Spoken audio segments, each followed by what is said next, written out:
Hello and welcome to my YouTube channel. My name is Melvin Wei. Search for me on YouTube to find my channel or my videos. I'm pulling up the remains of the Swiss chard plants that I harvested from the previous growing series. I'm going to reuse this potting mix in this pot.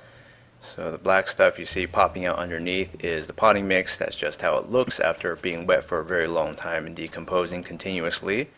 The stuff on top is what I put on the clay soil to rescue the series, which didn't get off to a good start. After about 30 or 31 days in for the first episode of the last series, there wasn't much growth at all. So I'm removing large swaths, double handfuls of this potting mix, and I'm going to scoop in a lot more clay soil. Clay soil is very heavy. I get it from the nearby hills in San Marcos, California, where I live, and it's got this reddish orange tint to it.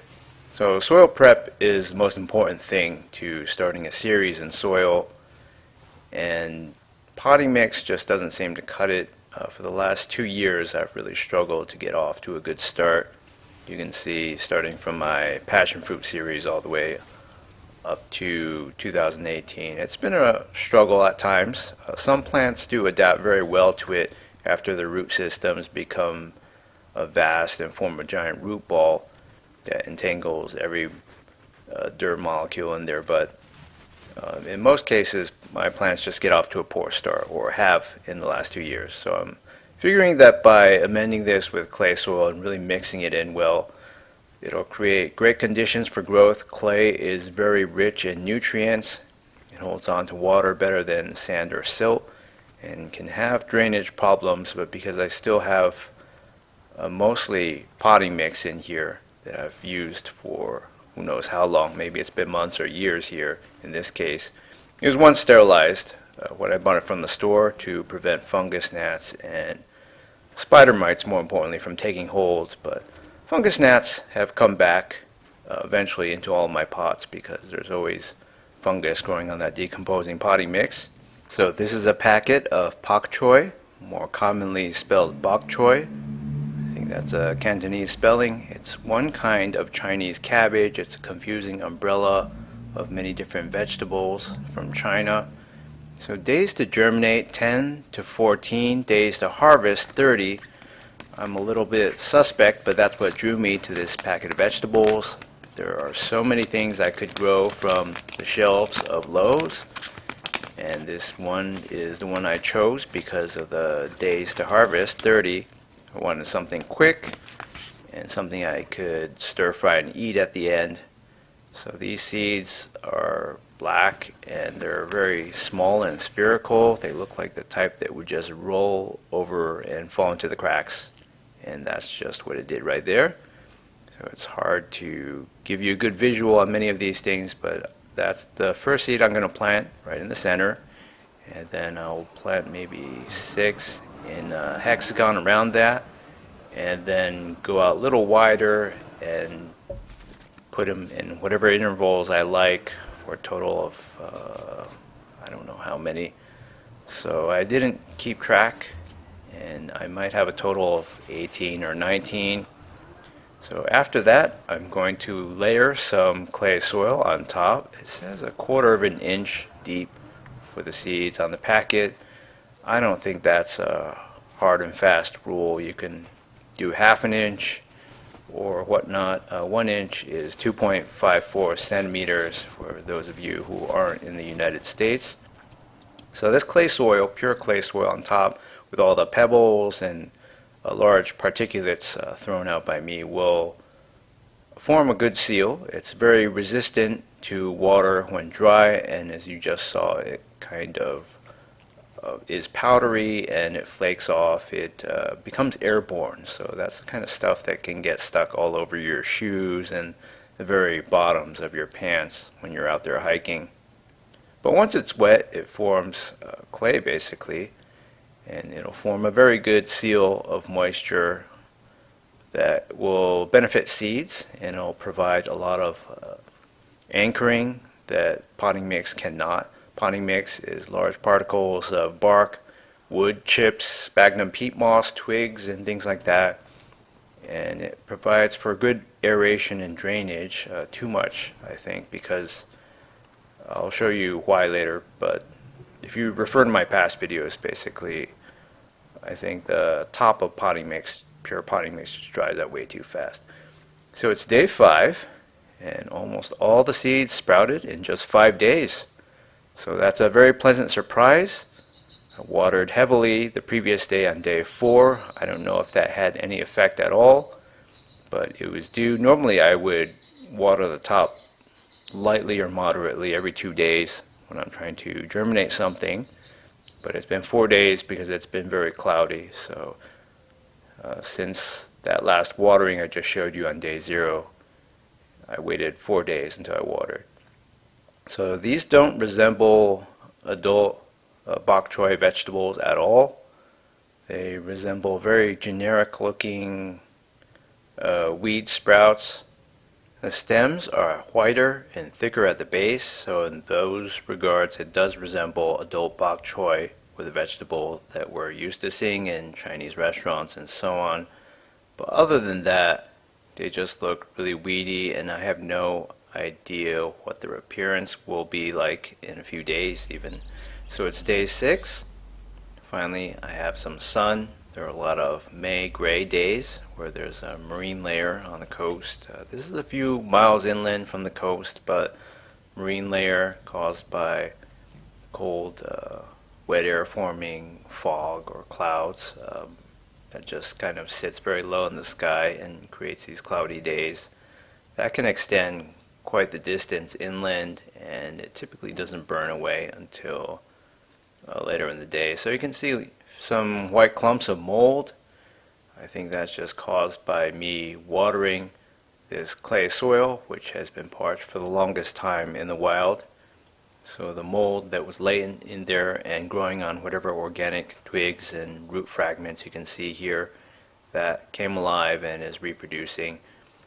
So at first I was very apprehensive about watering like this. It's the first watering of the shoot systems from directly overhead. I did water on day 4, as I mentioned, copiously, but everything was underground, so nothing could get disturbed. And to my very great surprise, nothing fell down. In the past, with pure potting mix series, a few of the seedlings would need to be rescued. They would just fall over and lay flat. That's because there are too many gaps in between those large particles of wood bark, sphagnum peat moss, wood chips, and twigs and things like that. So there's not enough anchorage provided by the soil. So it's day 8, and these seedlings still bear no resemblance to the mature vegetables we eat. However, they're much larger. Assuming these pairs of leaves are cotyledons, I still don't see any true leaves yet. So it's hard to imagine I'll get mature vegetables to eat in 22 more days. Although I have had many series which really took off after the beginning. So growth can accelerate and go parabolic. But I'm thinking by the end of 30 days, maybe I'll just have baby bok choy. Maybe that's what they mean. Because most of the other vegetables mature in 2 months, maybe 60 days. Especially if there's things like beans involved, or but this is just a leafy green, so I'll just eat it when it's ready or the right size. So I think maybe that's doable, but it'll have to grow a lot faster than the Swiss chard did, and maybe that's what it'll do. So far it's just longer, whiter stems, and the bases are no longer thicker than the tops. So in that regard it's a little different. I'll spin the pot around 180 degrees. I've had the watering tray opening at the bottom of the self-watering pot facing me, and I'll have it facing the outside as soon as I'm done filming here. So nothing fell over. Actually, I think we just had one fall over. So 1 out of 19 falling over is not bad at all compared to the past. And I counted them, so there's 19 of these. That must have been the number of seeds that I sowed. That's a 100% germination rate. That's really good. I'm going to fix this, get it upright, and buttress it with some mud, and hopefully that won't happen again. Please stay tuned to my YouTube channel for further updates. Welcome back for a second episode of Growing Bok Choy from Seeds. It's day 11. There's the marine layer effect, May gray, in effect. It's cold and cloudy for most of these mornings, and the sun doesn't come out until the afternoon. You can see a stunted seedling right there, and one seedling that's tipped over.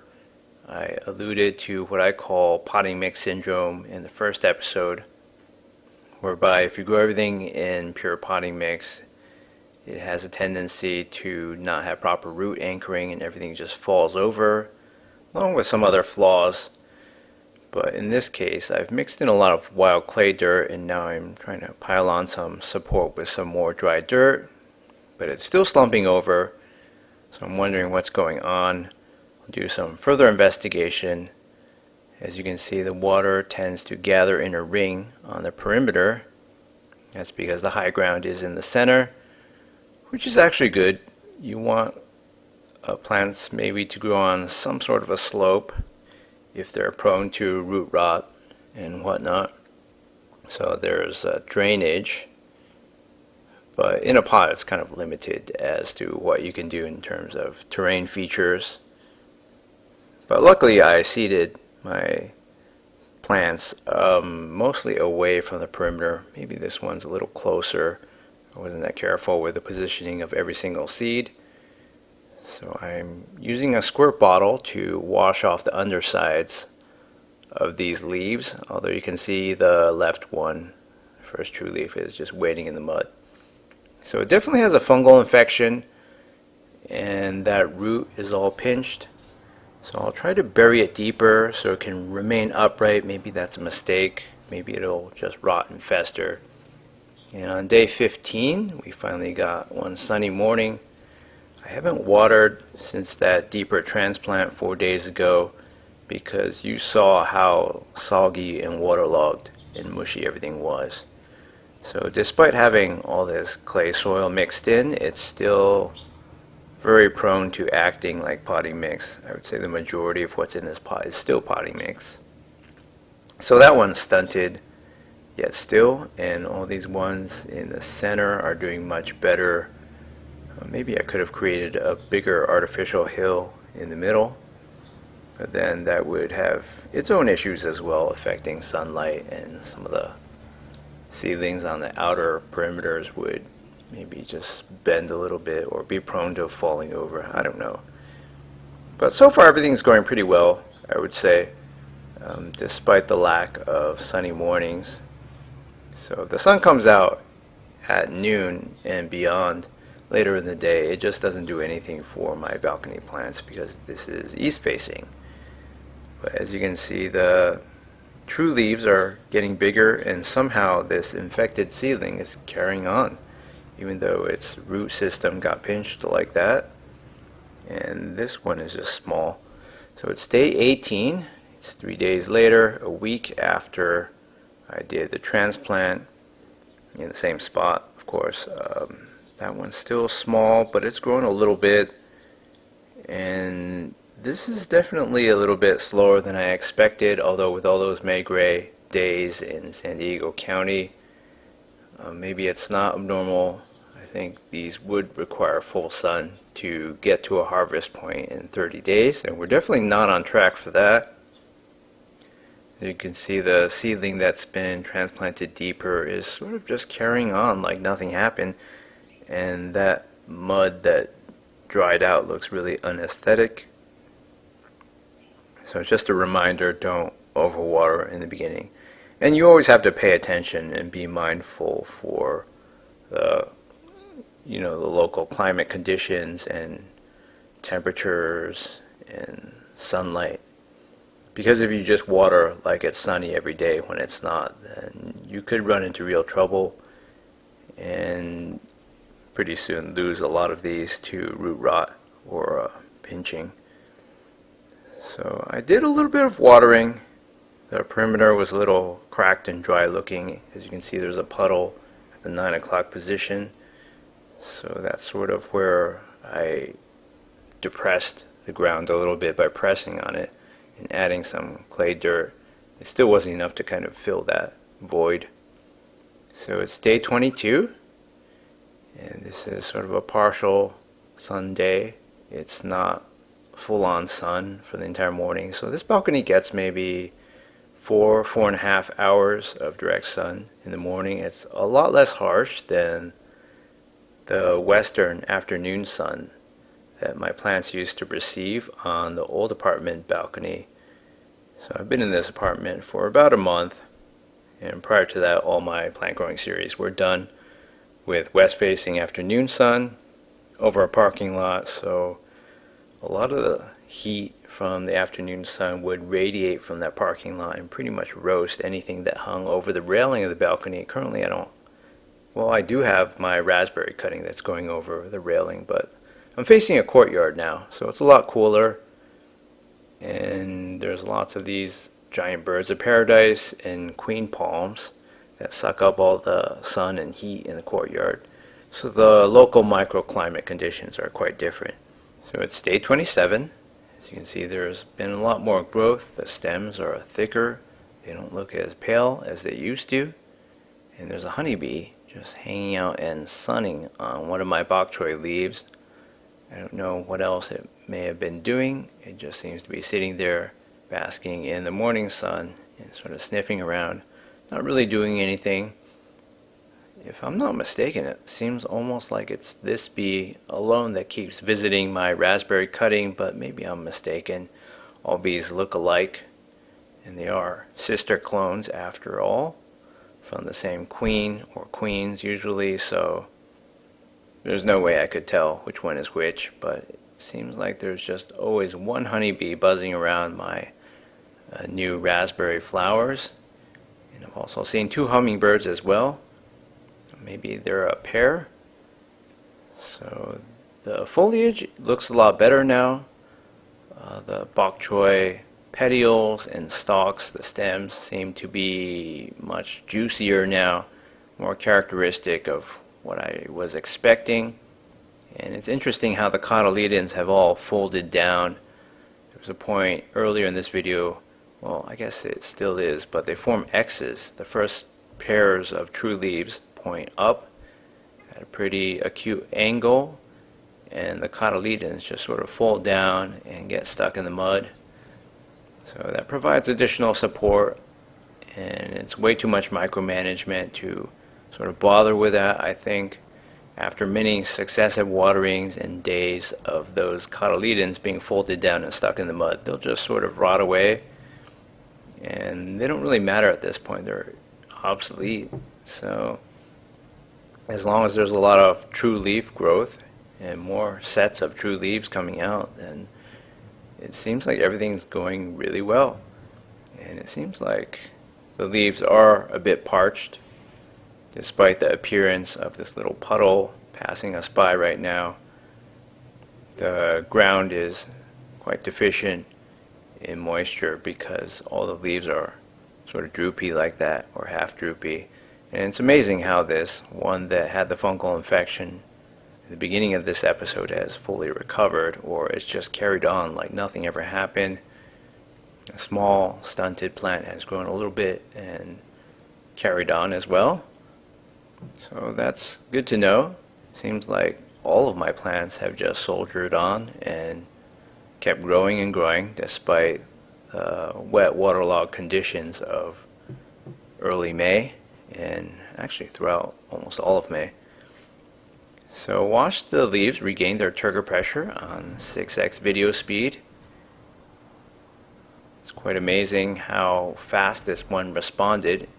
Maybe the fastest responding plant to watering from a dehydrated state in full sun that I've ever seen. Because in the past I think it would take maybe 20 or even up to 30 minutes sometimes for most of my vines and other plants to respond. I think the thick petioles and stems of this plant are where it stores a lot of water, and with all these overcrowded little seedlings growing exponentially faster and bigger, the water demand should really soar over time. And as you can see now on 6x fast forward, the leaves have regained all their turgor pressure over the course of what was about 7.5 minutes. So they're not all fully unwrinkled, but They mostly are, and that's quite amazing for such a short amount of time. But I'll have to be vigilant and start watering maybe every other day and more generously in the middle. I don't need to water on the perimeter really because that's where the low-lying soil is. Alright, it's day 32 of Growing Bok Choy from seeds. It's the third episode of this plant growing series. As you can see from the thumbnail, there's been a lot of progress, but on day 32 you can see the plants are just marginally bigger. They're sort of angled like caltrops. The first true set of leaves are bent down for whatever reason, and then you've got everything else pointing up. So the interesting development here is there are flower buds developing, and that looks very reminiscent of other Brassica genus species. So that's very interesting. One of my viewers said it's going to flower if I grow these in the summer, and that's exactly what's happening, even though this balcony is east facing and it only gets morning sunlight for maybe 4.5 hours. I haven't exactly been waking up and checking at the exact moment at which the sunlight hits this balcony, but it's pretty much 7:30, and between 11:30 a.m. to noon it just goes away. So the sun goes over the balcony out of reach of these plants. So it's day 40, and there's a bloom of yellow flowers. So this is a lot of flowers on the way. As you can see, there's a lot of buds there, and I can't wait to see what the rest of the blooms look like, but you can already see a good preview here. They're yellow flowers, and a lot of insects will like these, I'm sure.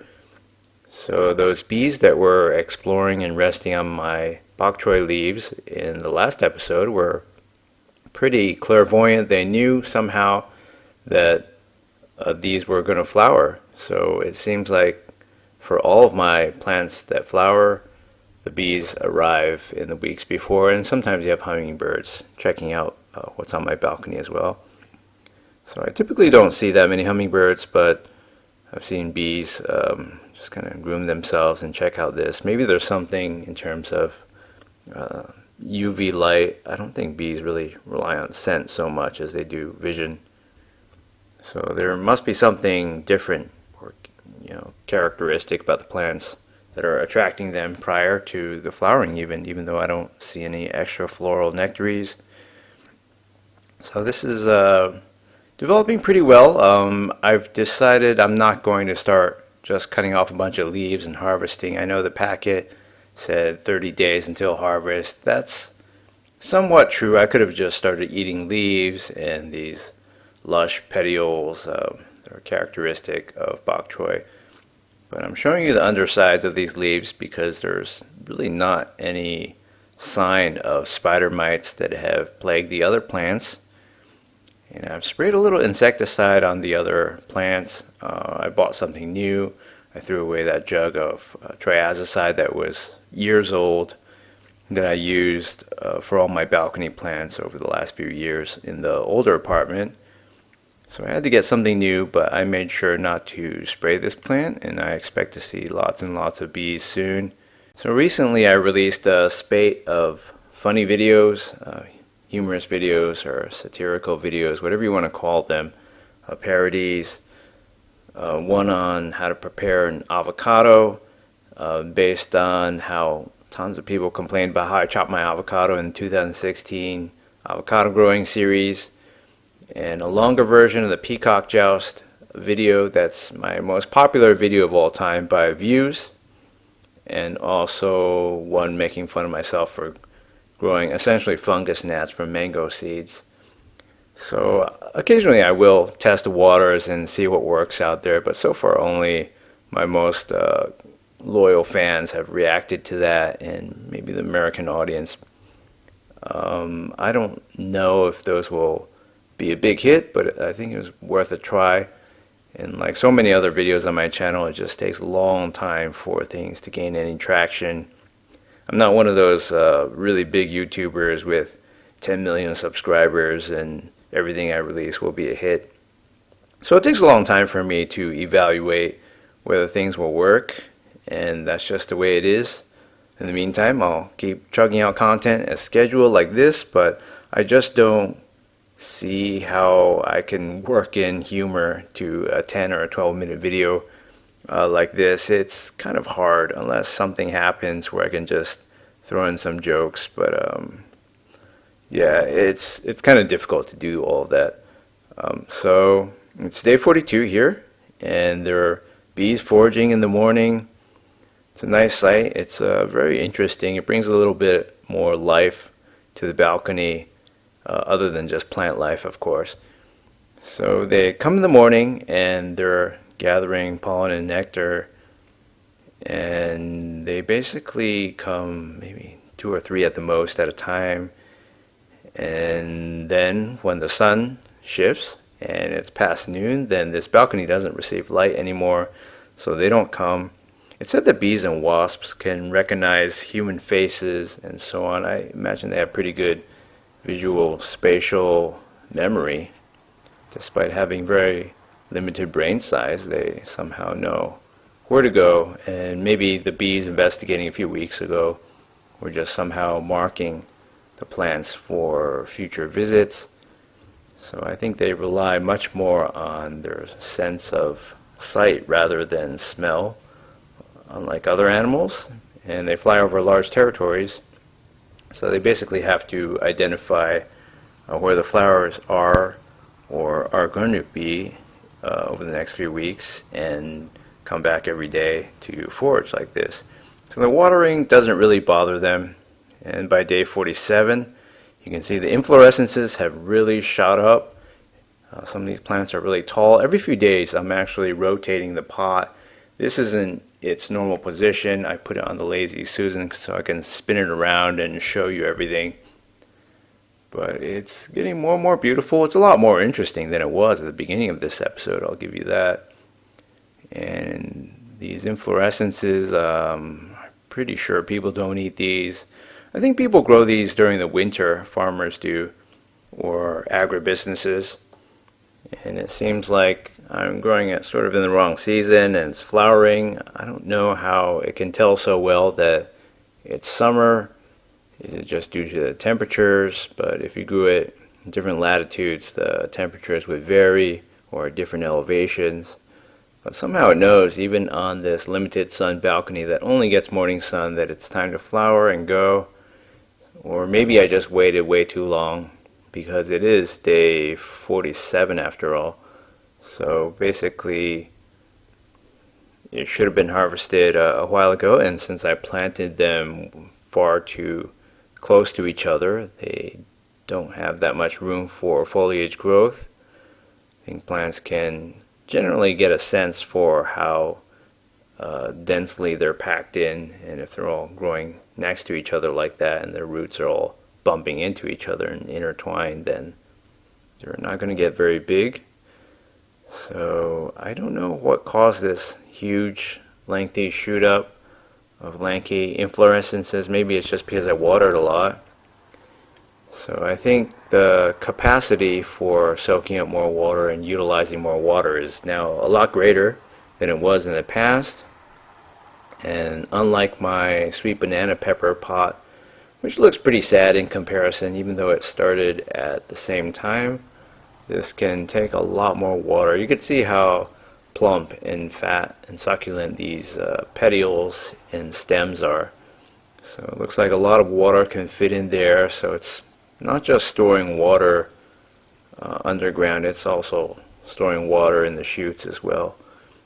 But there's not a whole lot of foliage. I bet I could eat all of this and stir fry it all in just one meal. So I've decided I'm just going to keep this going and let this put on a flower show to feed the bees.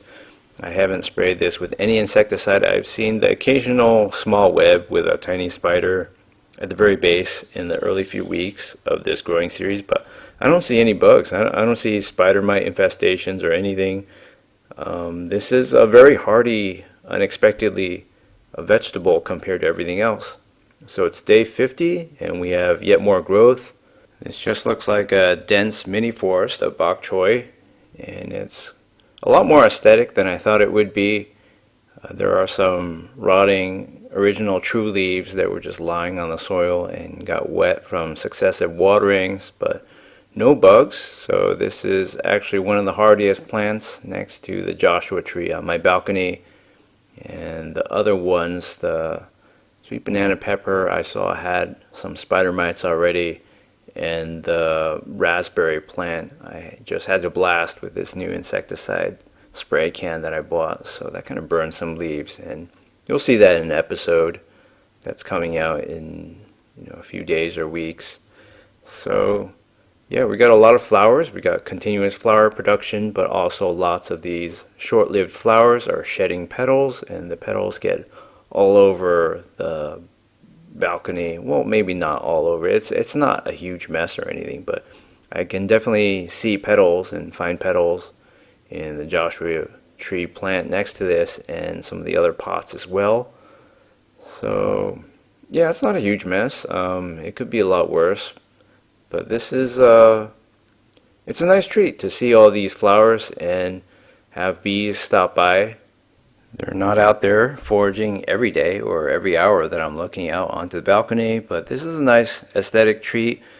I think instead of eating these leaves, I'll just let this go and see where the life cycle takes it. Every few days I'm rotating the pot to ensure more even growth, although the growth is so fast now that it's sort of hard to keep it even. But I'm very grateful for the fact that these just shoot straight up. They don't do annoying things like bend over and fall over the rail into the sides like my many other vine series or the raspberry cane series. So that's kind of a hassle. So this is very low maintenance, easy to grow plant, and I can't wait to see what happens over the following few days and weeks. How tall can this get, or is that pretty much the size that it'll be? So stay tuned for at least one more episode of this and see what happens. I'm watering as deep as possible now. I don't think I've ever watered this much, but it seems like the last deep watering got a really good response for the day 47 clip of this video. So it's been really refreshing to have a plant growing series that goes on without a hitch until the end. Thanks for watching.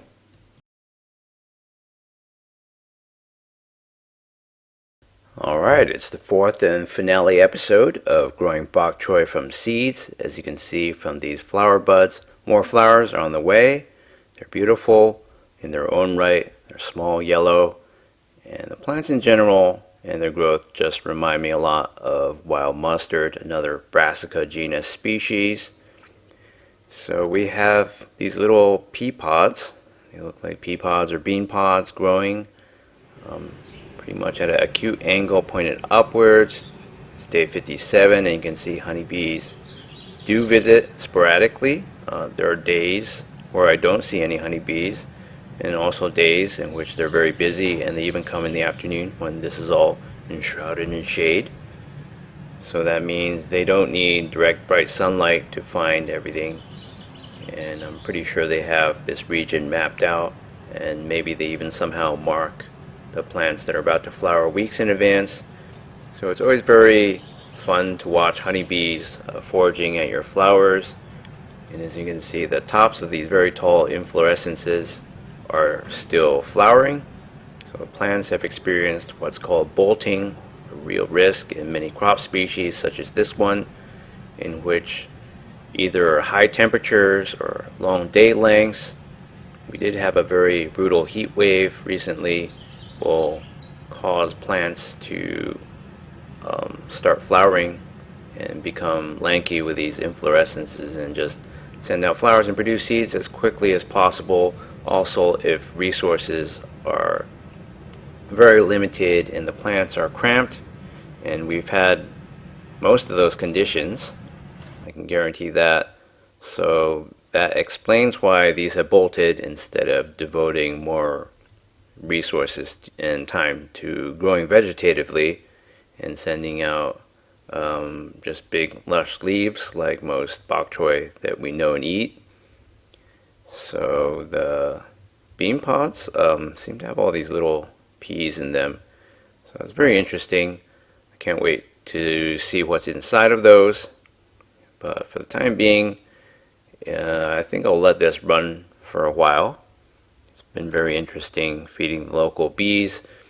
I know early on I expected this plant growing series to end in 30 days, or I could have started harvesting in 30 days. I could have, but I decided once I saw the flower buzz just to let everything happen, because not every plant series has to necessarily follow a fixed path towards harvest. If something that I think interesting is happening, or if I want to do some interesting experiments, I'll just go with that. So I haven't fertilized at all. The growth you saw was basically from that wild California clay soil. The potting mix that I mixed it in was probably pretty depleted by past plant growing series and just all that time. So blending mango seeds and water and then pouring that on top. The idea is that the nutrients in the mango seeds, which should be very complete in terms of being a source of nutrition for plants, should then start to decompose fairly quickly, and then every time I water from the top, nutrients should trickle down as broken down by all the fungi, perhaps more so than bacteria. So I haven't fertilized until now.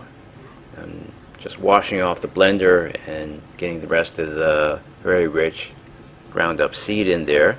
So the purpose of fertilizing this late in the game is twofold. I wanted to see if I could boost leaf production, even if just temporarily, and failing that, I wanted to be able to enrich the soil by mixing this dried out mango seed smoothie crossed in with the clay soil and the potting mix that these are growing in for the next plant growing series. That's something I haven't tried yet. Hopefully it should make the soil a lot richer. I know I've been subscribing to this theory that you should just fertilize on top and water and get the nutrients down, and there shouldn't be rotting stuff down in there, but I want to see what happens if you mix it in there. So it's day 69, and despite my efforts and all the watering, everything's sort of spread out, and you can tell that these are the end of their life cycles. The bottoms of these stems are very thin compared to the fleshier tops, going up 1 or 2 inches or a few centimeters. So upon pulling these out, I realized that the root systems are surprisingly small, despite the density of these bok choy plants. We have about the same number that we started with.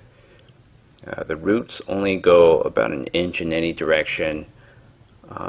Despite the close proximity, the density by which I planted these things next to each other, I think the root systems could have been a lot more developed, and that explains why these seem to sag every few days, despite me thinking there was enough water. Well, upon inspection here, the soil doesn't seem that wet. Maybe the water all ran deeper. So at this point, it's mostly a harvest of pea pods rather than leaves. And I'm thinking for the next plant growing series, I'm going to get all these stems and leaves ripped off and mixed in there as well, along with the mango seed smoothie that's dried out on top, which is hardly noticeable at this point. So let's find out what happened down there. The bottom few leaves, the earliest leaves, true leaves, all shriveled up, and I can use those as organic spacers and mix them in there to give it some more aeration for the next plant growing series.